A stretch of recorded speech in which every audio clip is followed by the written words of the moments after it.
A meeting aimed at establishing a new round of Syrian peace talks in Geneva has broken up without firm conclusions. Taking part, 11 foreign ministers from a group of Western and Arab powers.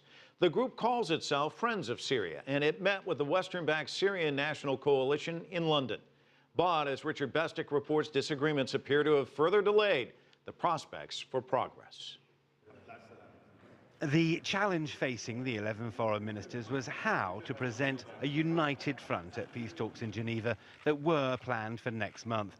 To do that, they needed to persuade the Syrian National Coalition, an umbrella group of armed forces, to sit down at the same table with Syrian President Bashar al-Assad. They didn't get very far. Listen to us. We have 5 no's. No to negotiation, no to reconciliation, no to recognition, no backing off, and no to Bashar al-Assad.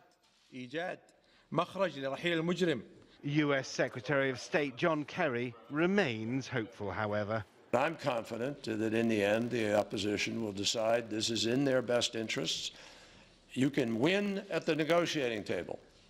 As the talks went on in London, chemical weapons inspectors continued decommissioning work in Syria. The stockpiles to be destroyed by mid-2014 under the terms of a US-Russian brokered agreement.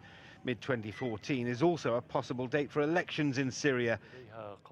In an interview with Lebanese television, President Assad said he saw no obstacles to standing for re-election.